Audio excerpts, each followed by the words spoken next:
So good afternoon. The rules of this particular session, as I've understood it, are to share some ideas for what we think Toronto can contribute to the world, some of the things we have done well or have the opportunity to do well, and maybe some of the mistakes we've made that we can help the rest of the world avoid. And with that in mind, I wanted to begin with three ideas, but really want to start off with the idea that cities emerge from the ground. And so these bricks really are representative of that idea. Most great cities have emerged from the ground, whether it's mud huts in the Nile Valley or marble buildings in Rome or limestone buildings in southern France. Cities really do emerge from the ground, and it's this idea that they're literally dug out of the ground and then piled on top of each other in bits and pieces, and the mud and the brick of Toronto that forms our neighborhoods is representative of the landscape. And so this connection between the land and our buildings is in many respects what I hope can be developed much more comprehensively in Toronto, this relationship between the landscape and our buildings. And much of the concern about cities these days is the placelessness of cities, the architecture that essentially forgets about and writes over that landscape in a somewhat arrogant way, I might suggest. And the opportunity is maybe the go-forward opportunity is for Toronto, on the most grand sense of the idea, to redefine the relationship between a building or the building of a city and its landscape. So this representation of Toronto as a city that emerges from the ground, I think, is a principle of great importance. So the big ideas that are playing out here in Toronto relate to building a culture of landscape. And so the first concept I want to share with you is the work that we've been doing for 25 years now in the design and development of children's school grounds. And a lot of this idea about investing in children's learning environments extends from this concern that we've essentially paved over our urban landscapes. We're essentially obliterating our relationship to the land, and in so doing, disconnecting the next generation, or quite frankly, our own generation, from that landscape, from that relationship to the landscape. And so our earliest work as an organization began with this deep understanding that investing in children, investing in their relationship to the land, was a way to inspire leadership in the future. And as might have emerged, as has emerged very successfully, quite frankly, this work has been powerful and has been transformational.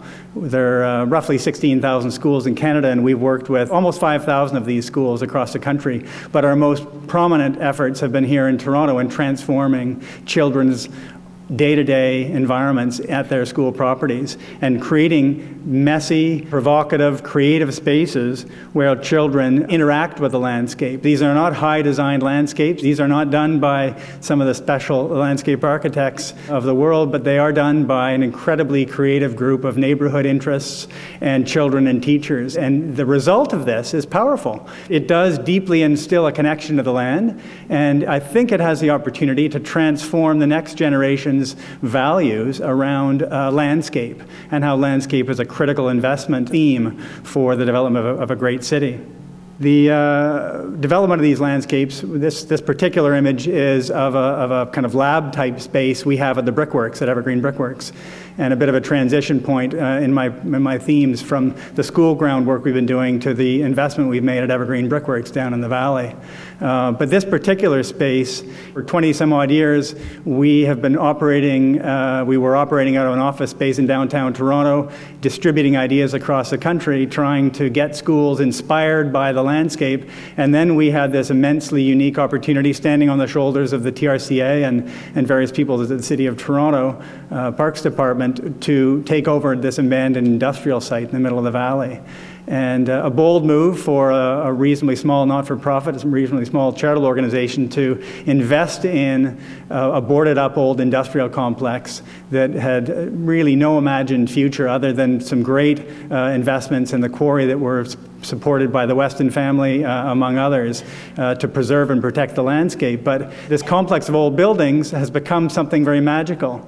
And the collective process, the kind of democracy of developing this site, has created a really unique landscape. We, in the early days of developing the project, talked about the Frank Gehry opportunity. Do we go with the signature architect? Do we bring in a big name to really invest in the great architecture down here or not? And the big direction we emerged with internally was, actually, we want a landscape architect to run this project. How do we get a landscape architect to drive this entire project? And the architects can report to that person. We found out naively along the way that that's actually not possible, which was an unfortunate thing, quite frankly, because I think that hierarchy is actually backwards. Back to my kind of premise here that landscape needs to define the context. In this particular case, we were forced to drive the project with an architect leading and landscape underneath. But in our way as client, we managed to really make landscape play out as the dominant theme. And this particular space has become a magical space that is defined by landscape.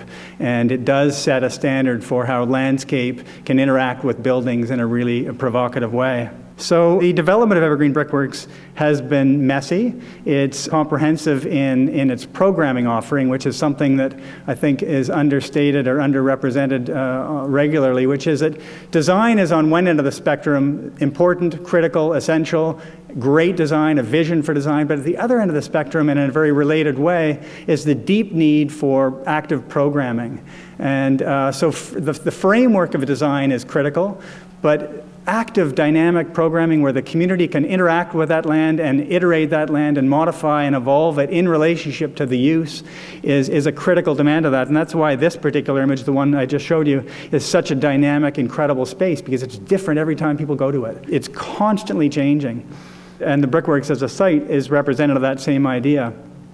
The earliest iteration of the project began with us just hacking out ideas around farmers markets and food and playing with woven willow features on the site. But the community embraced it quickly, and it's since become a hub for thinking about landscape in cities. It sits, as many of you have seen this image already, right in the middle of this incredible valley system. So as you can see, I'm moving from the small scale of a children's school property to the slightly larger landscape of our site at the Brickworks, now to the third in my three pieces of ideas that Toronto has to share with the world. And this one does obviously represent our relationship with the ravine system. And this is something that for 25 years, since starting Evergreen, when I was 25, I had this great interest in trying to incorporate and build a culture of nature here in Toronto. And the valleys have been an incredible landscape for exploring that idea. But the narrative and the idea of the ravine system has been kind of going sideways for decades, quite frankly. The opportunity going forward, though, is to use this landscape as the defining landscape of the city. Yes, the waterfront's critical. Yes, it's a fundamentally amazing space. And we do have the green belt, which nobody's really talked about much today, but the 1.8 million acre green belt, the largest green belt in the world, I might add, of any city. So between the waterfront and this amazing green belt is this incredible array of river valleys. 27,000 acres of land inside the boundary of the city of Toronto, and 40-some-odd thousand acres, 44,000 acres, I think, beyond that when you incorporate the adjacent municipalities. It is a mesmerizingly important landscape. But the important next step for us collectively is to actually build the narrative for it, begin to define it, use it as a way to define the city to ourselves, build our identity, you might say, but also use it as a tool to express our identity internationally. And we will require great landscape architects to help set the vision for this. We will require great and comprehensive interaction with the community to help refine the thinking and evolve the thinking along the way.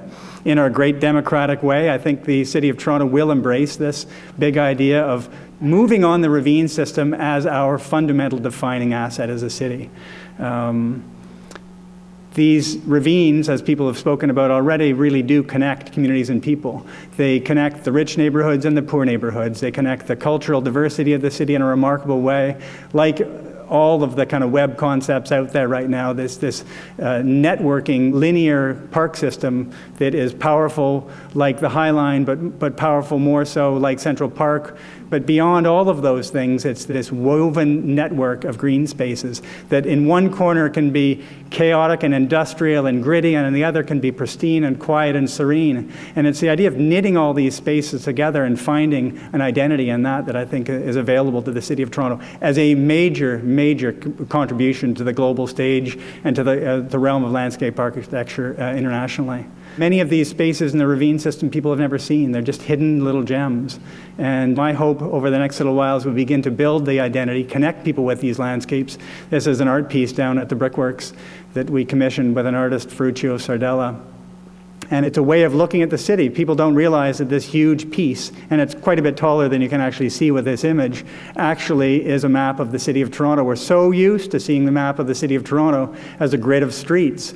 The alternative, the opportunity to actually look at our city through the features, the natural features that define it, is the big idea embedded in this. The evolution of this idea, we've been working now for a couple of years with the City of Toronto on a project that we refer to as the Ribbon, which is an investment that takes so much of the great work that's happening on the waterfront and connects it right up into the middle of the city through the Don Valley corridor. And the Ribbon is a campaign, it's a strategy, it's an inspired idea and a partnership with the City of Toronto and the TRCA that I think has legs that will carry this big idea into the broader city network. The inspiration for integrating nature and buildings is what was at the root or at the origin of starting Evergreen 25 years ago. It's deeply expressed in this next phase of ambition for us related to the ravine system. And it's a great hope of mine to be part of the team that champions this idea going forward. But the work that we continue to do with schools is continues to be fundamental and critical, trying to inspire that early generation, that the children, the kindergarten through grade 6 generation who will inherit these big ideas, the ravine system going forward.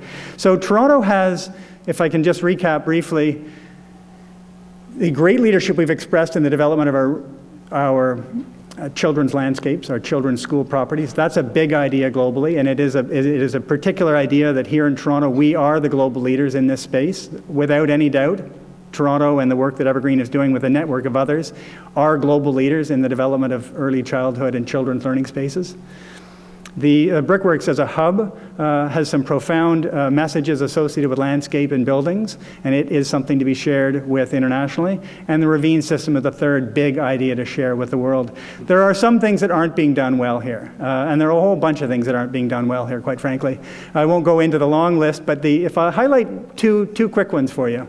One is that the notion of winter parks. We have not figured out, believe it or not, other than skating rinks, we have not figured out winter landscapes well, where we really engage in a really interesting, creative way with winter landscapes. Not like Quebec City, maybe because our winters are a tiny bit unpredictable, whether it's going to be slushy and rainy or freezing cold and icy, I don't know. But that's one thing I think we should work on as a city, is to make sense out of winter landscapes in a more intelligent way. And the other one is a more complex challenge, and that relates to governance and partnerships. I think we have a lot to learn as a city from other jurisdictions, New York, Chicago, elsewhere, around how to construct really sophisticated partnerships that can take big ideas to scale. The Waterfront Corporation is a great expression of a collaboration that's done some great things, but there's a lot more ahead that's needed. I feel great about Toronto. I think we've got some wonderful opportunities ahead, and look forward to sharing those ideas with you here, and also those with everybody else internationally. Thank you.